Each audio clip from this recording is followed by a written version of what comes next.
வேலும் மயிலும் சேவலும் துணை. முருகப்பெருமான் கலியுக கடவுள். நமக்கு ஒரு பிரச்சனை அப்படின்னா ஓடோடி வந்து துயர் துடைப்பதற்கு ஓடோடி வருபவர் இந்த கலியுகத்துல யாரு அப்படின்னா கலியுகத்தின் கண்கண்ட தெய்வமான நம்முடைய கந்த பெருமான் முருகன். முருகனுக்கு வரக்கூடிய திருவிழா கொண்டாட்டங்கள்ல மிக அற்புதமான ஒரு கொண்டாட்டம் தான் தைப்பூச திருவிழா. தைப்பூசம் தை மாதத்தில் இருக்கக்கூடிய பூசம் நட்சத்திரமும் பௌர்ணமி திதியும் சேர்ந்த அன்றைக்கு தான் தைப்பூசம் வரும். பௌர்ணமி திதியும் பூச நட்சத்திரமும் வரணும் தை மாசத்துல. அன்னைக்கு தான் தைப்பூசம் கொண்டாடுவாங்க. முருக பக்தர்களுக்கு மிகப்பெரிய கொண்டாட்டம் தைப்பூசம் அப்படின்னா.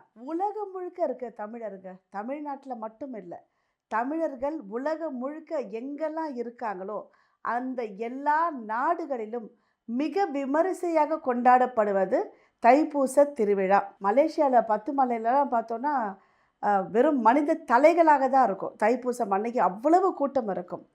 எந்த நாடாக இருந்தாலும் தமிழர்கள் அந்த ஊரில் அந்த நாட்டில் இருக்காங்க அப்படின்னா அவர்கள் கொண்டாடக்கூடிய மிக அற்புதமான திருவிழாக்களில் ஒன்று முருகப்பெருமானுக்காக எடுக்கக்கூடிய தைப்பூச திருவிழா.